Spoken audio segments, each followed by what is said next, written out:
वक्रतुंड महाकाय सूर्यकोटि समप्रभा निर्विघ्न कुरु देवे सर्वकार्येषु सर्वदा।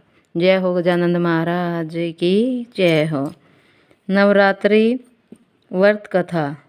भगवान राम ने क्यों रखा था नवरात्रि व्रत? नवरात्रि व्रत भगवान श्री राम ने भी रखा था। नवरात्रि व्रत है ही इतना मंगलकारी, कहते हैं सच्ची श्रद्धा के साथ रखा गया नवरात्रि का व्रत सभी अमंगलों को हरने वाला है। माँ जगदम्बा की अनुकंपा से नवरात्रि का व्रत रखने से बड़े संकट दूर होते हैं। आखिर भगवान श्री राम ने किस मनोकामना की पूर्ति के लिए रखा था नवरात्रि का व्रत?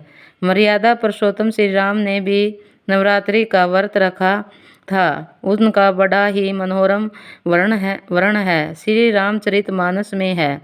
देवी भागवत पुराण में भी इसका विस्तार से बताया गया है। वेद व्यास जी जन्मेजय को भगवान राम के नवरात्र के व्रत का कारण बताते हैं।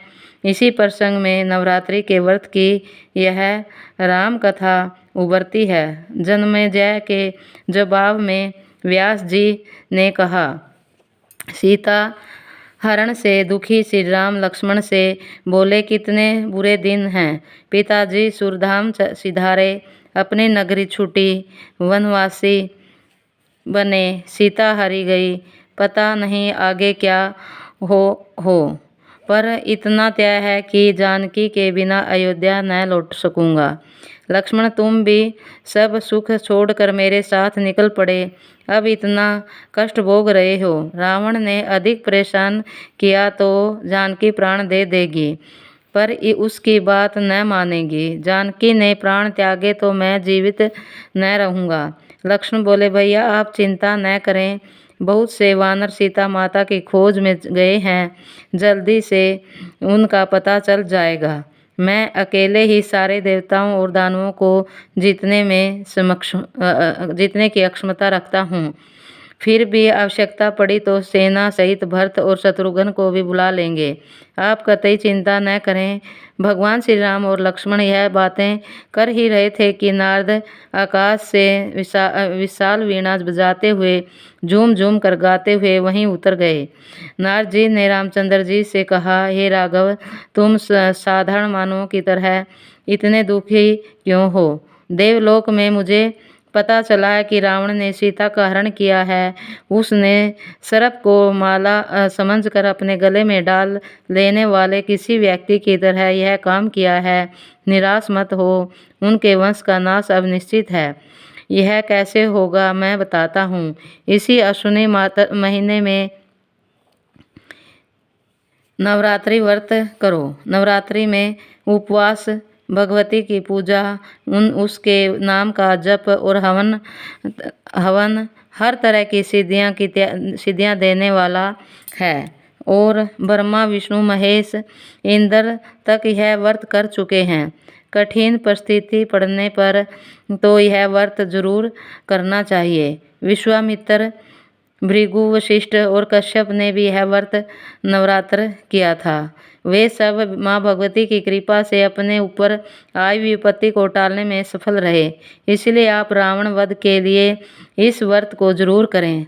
भगवान राम ने कहा, मुनिवर, मैं यह नवरात्र व्रत करूँगा, पर पहले यह बताने की कृपा करें कि जिनका व्रत मैं करूँगा वे कौन देवी हैं, उनका क्या प्रभाव है, वे कौन से अवतरित हुई है, कहाँ से अवतरित हुई है। श्री राम जी के सवाल पर नारद जी ने माँ भगवती के बारे में कहा, उनकी महिमा अनंत है, जिसको कह सकना कठिन है।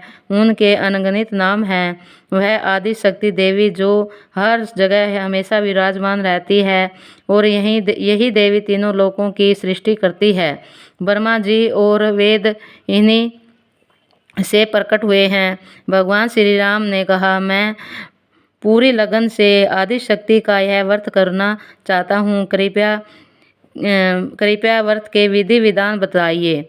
पर नारद जी बोले, एक ऊंचा आसन रखकर उस पर भगवती जगदम्बा को स्थापित करके 9 रातों तक उपवास करते हुए विधि विधान से उनकी पूजा करनी चाहिए।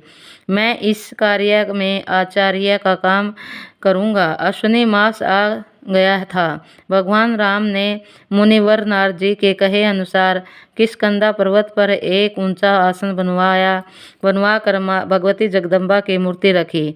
नारद जी के बताए अनुसार उपवास करते हुए भगवान राम के साथ लक्ष्मण जी भी हवन पूजा पाठ और जप के में लगातार लगे रहे। अष्टमी तिथि आई। भगवान राम ने माँ जगदम्बा को 108 नील कमल के पुष्प चढ़ाने की व्यवस्था कर रखी थी। वे एक एक करके पुष्प चढ़ाते जा रहे थे, पर 107 पुष्पों के बाद आखिरी नील कमल गायब था। रावण ने अपनी माया से उसे गायब कर दिया था। अब रात हो गई थी। इस दुर्लभ नील कमल की व्यवस्था असंभव थी। ऐसे में कहीं पूजा अधूरी न रह जाए। भगवान श्री राम बड़ी चिंता में पड़ गए, कहीं माँ जगदम्बा रूठ न जाए। अचानक उन्हें स्मरण आया कि उन्हें कमल नयन भी तो कहते हैं। एक नील कमल की जगह उन्होंने अपनी एक आंख निकाल कर अर्पित करने का फैसला लिया। भगवान राम ने तत्काल अपने तरकस से एक तीर निकाला और अपनी आंख निकालने ही वाले थे कि उस किष्किंधा पर्वत पर आधी रात में उजाला छा गया और माँ भगवती प्रकट हुई। सिंह पर बैठी हुई भगवती ने श्री राम और लक्ष्मण को दर्शन दिए। देवी ने कहा, श्री राम, हे श्री राम, मैं तुम्हारे व्रत से प्रसन्न हूँ। मनचाहा वर मुझसे मांग लो। मनु के पावन वंश में विष्णु के अंश के रूप में तुम्हारा अवतार देवताओं की प्रार्थना पर रावण वध के लिए हुआ है।